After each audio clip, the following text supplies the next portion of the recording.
This for me, the next session for me is the most exciting session because it's something that I'm very passionate about, the future, and how do we instigate things that happened in a revolutionary society where disruption is taking place.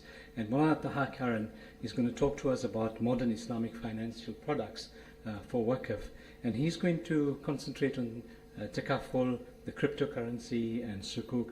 For those in South Africa, Maulana Taha Karan is well known. He sits on a number of Sharia boards of financial institutions across the country, and he's well versed in the Islamic finance industry. So Maulana Taha, please.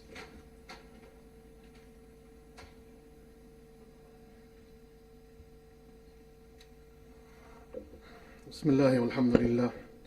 والصلاة والسلام على سيدنا ومولانا محمد رسول الله وعلى آله وصحبه ومن والاه وبعد. السلام عليكم ورحمة الله وبركاته. I noticed that I've been asked to speak about waqf in the context of Takāful, as well as cryptocurrencies and Sukūk. I would have to say here that with the time available, it's probably not going to be possible to get around to all of that. Specifically with regard to the second one, I think that it's probably premature to speak about cryptocurrencies right now. There's still a lot of unfolding that needs to happen around exactly how do cryptocurrencies work, what are the pitfalls, are there pitfalls if any. But with the benefit of hindsight and experience, Takāful is definitely something that we can speak about. So Bismillah. We go back in history to the time when waqf was originally developed with Rasulullah sallallahu alaihi wasallam. You will notice that during the Meccan period there was no waqf. There was sadaqah, there was zakah. There was a general idea of infaq, fi sabilillah, spending, but there was no specific waqf. And then came the hijrah to Medina Munawwara. And the waqf assumed what would probably be its most primitive form that was prevalent in earlier societies as well. In other words, a place of worship. Now, societies prior to Islam also had places of worship. The Greeks had them, the Romans had them, and they would set aside certain properties to see to the upkeep of those. And Rasulullah sallallahu alaihi wasallam spoke to Banu Najjar, Ya Bani Najjar, thaminuni ala ha'itikum hadihi.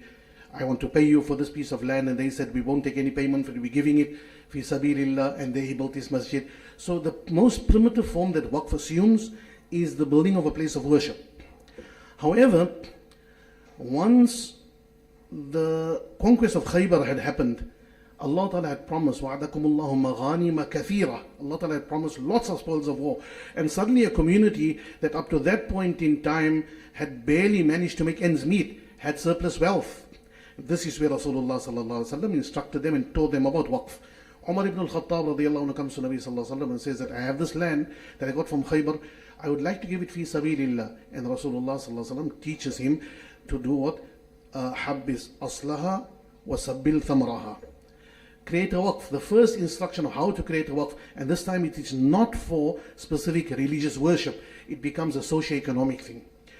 And we in the 7th year after the hijrah, between the 7th year after the hijrah and the 10th year after the hijrah, this thing took root to such an extent that it is narrated from Jabir raḍiyaLlāhu anhu that he says that لم يكن أحد من أصحاب رسول الله صلى الله عليه وسلم ذو مقدرة إلا وله وقف. There wasn't a single Sahabi that had the ability to create a waqf except that he left a waqf. Imam Shafi speaks about it afterwards and he says he can enumerate 80 awqāf of the Sahaba alone, included in there the waqf of Rasulullah sallallahu alaihi wasallam himself. So it's something that took root very, very quickly, like wildfire it spread. And thereafter the fuqaha applied their minds to this particular waqf, which is no longer simply dedicated to worship. It is dedicated to just about every conceivable purpose in society. So waqf becomes an extremely versatile thing. Now I'm going to jump the historical narrative to a few centuries, probably 10 centuries, a millennium later. A millennium later we find ourselves in Ottoman Turkey. Ottoman Turkey in the 1500s, 1600s. And next to them, Europe is awakening. And Europe is awakening on the foundation of financing. Financing is being made freely available. The church had lifted the prescription on lending at interest. So Europe was advancing. The Ottomans had to have something similar to oil the wheels of a developing society. So they developed the cash awqāf system. So it raised a certain problem. How do you create a financing institution that can provide financing but without violating the ban on riba? So at that time, the Mufti Abu Saud of the Ottoman Empire looked at this particular point of view in fiqh, which says that you can make money waqf as well. That's a contested point. It's a contested point, and different madhahib take different views on it. In any event, he appropriated the view that says money can be made waqf, and on that basis, the Ottomans came up with this very, very revolutionary idea of making cash waqf and thereby creating the earliest primitive financial institutions. Unfortunately, our civilization was on the way down, and Western civilization was on the way up. So very soon we were eclipsed by them. But from those beginnings, we now jump a few centuries to the end of colonialist occupation. After the 1950s, Muslims started thinking about the problems that they were left with by the colonialists who had colonized them once upon a time and left their societies with financial institutions, banks, insurance institutions, in the mode that the West has them. We have to deal with them. We cannot simply wish them away from society.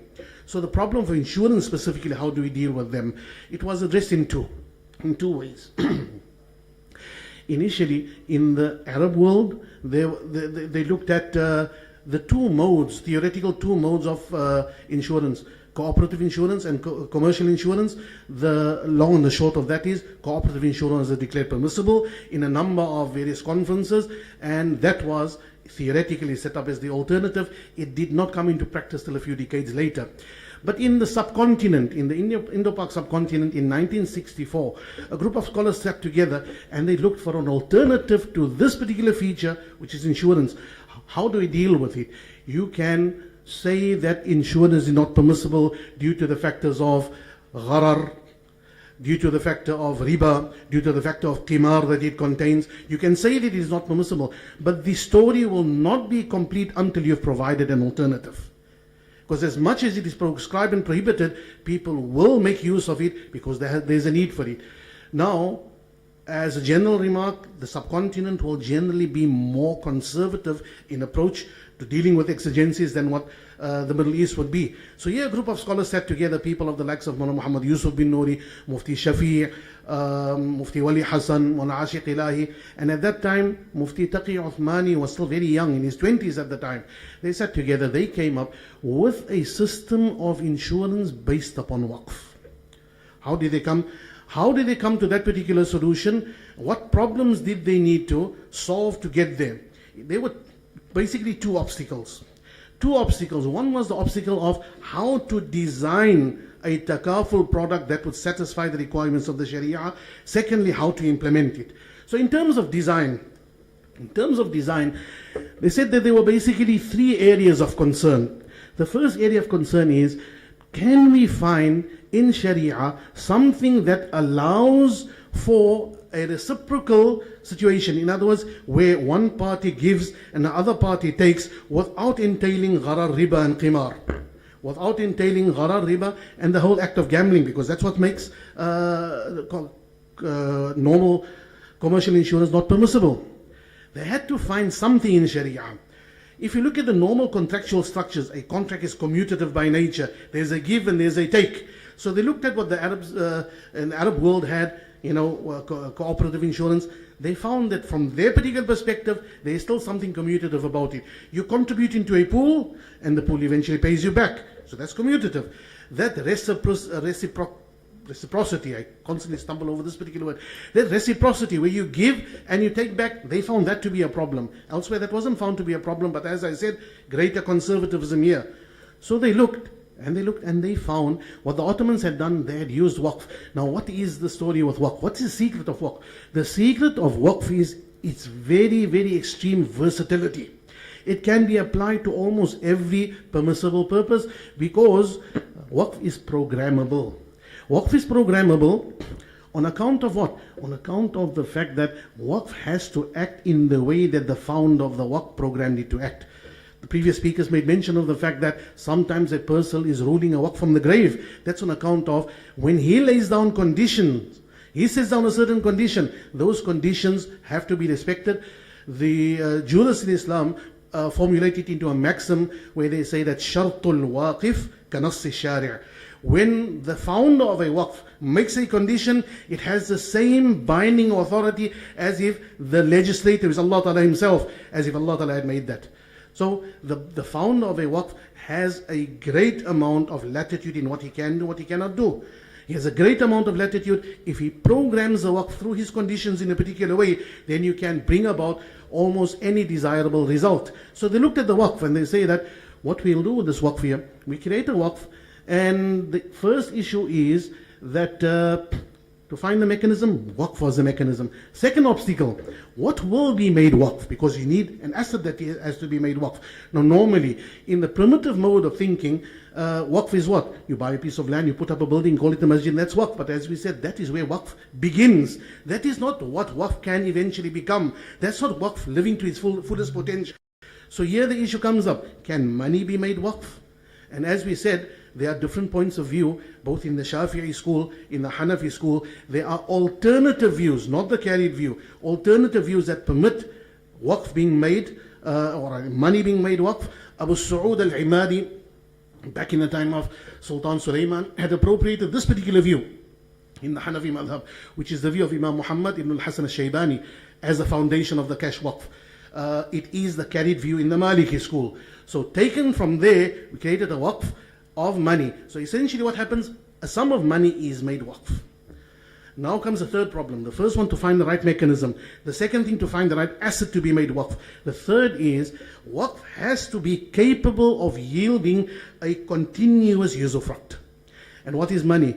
Once we've taken that money, we've applied it to whatever purpose we wanted to apply it to, the money is used up.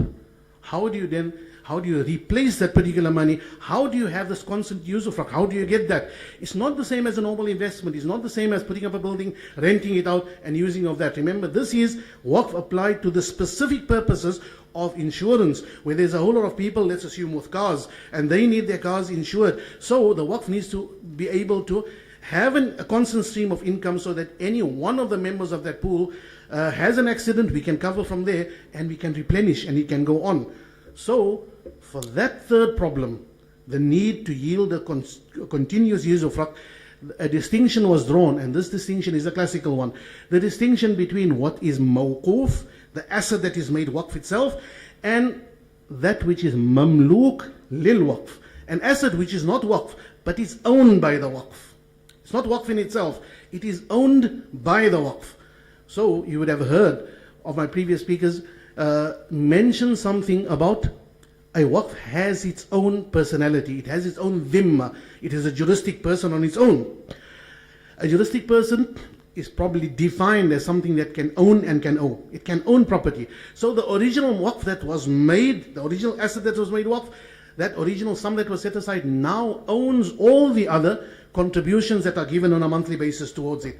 And the waqf itself was programmed in such a way that the waqif who made it originally stated that all those who contribute towards this particular waqf, in the event they undergo X, Y, or Z accident, then the waqf will cover them. And that's how essentially how the Takāful based waqf model operated. This was back in 1964. And as things would be, the second challenge of implementation takes a while to come into existence. So we have it on the blueprint on the table, on the design, it is there, this is how it could work. But something like this cannot come into actual existence unless there is a combination of the designers on the one hand, those who actually put it together, and those who are prepared to go to the market with it.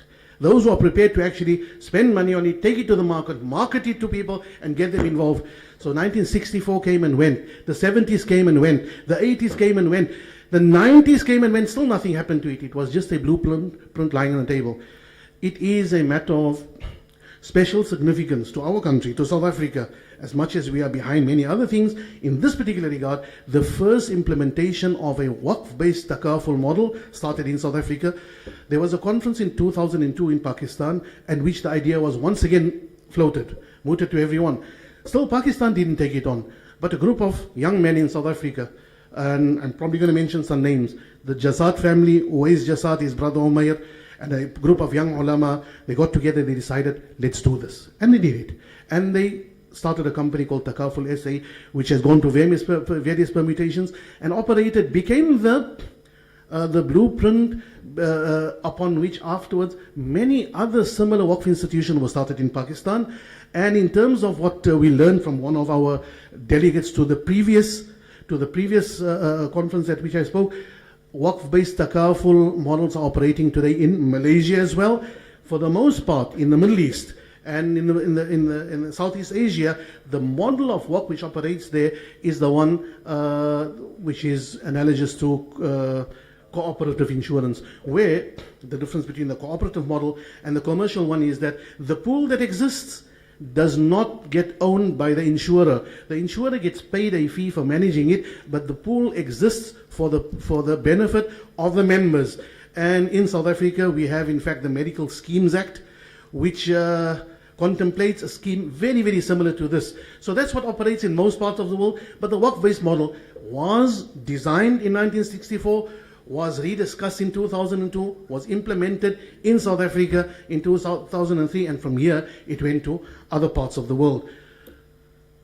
I have a single minute left, and there isn't much more than I can say within the single minute. However, waqf still remains extremely it still holds an extreme amount of potential.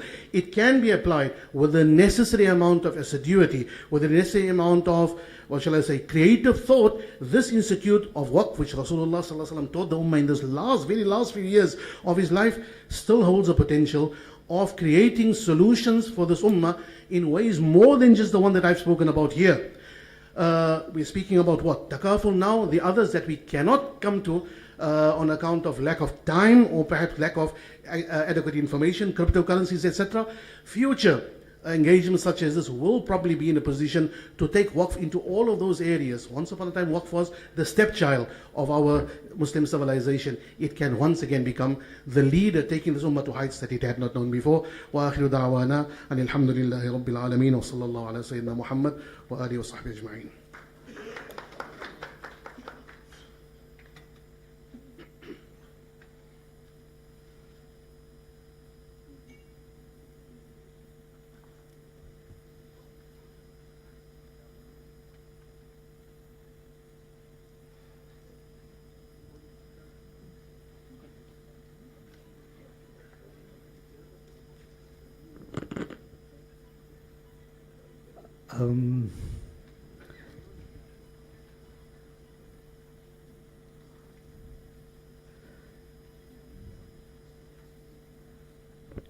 Jazakallah Maulana Karan.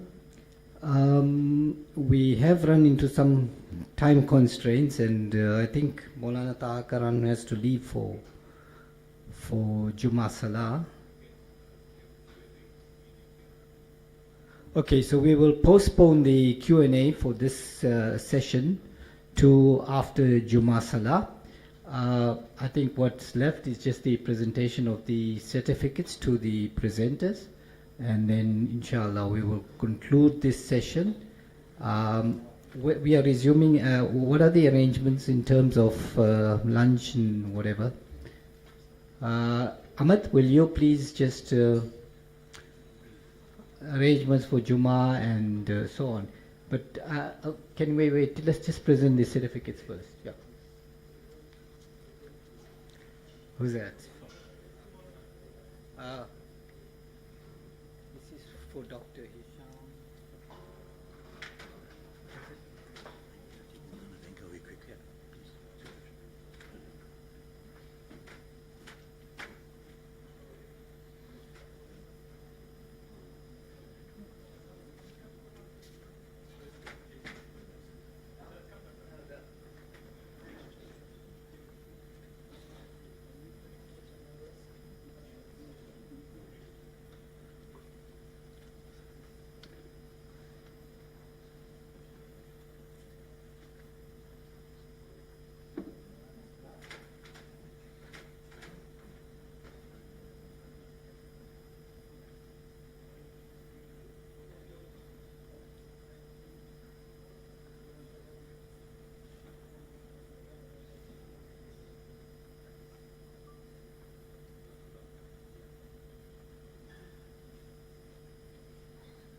Dr. Samsia Abdul Karim.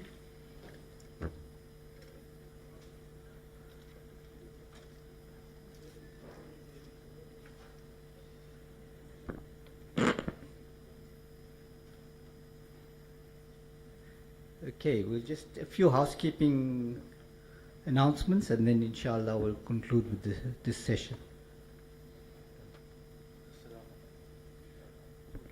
Assalamu alaikum. Anybody needing a lift for Jummah Salah, please meet on ground floor.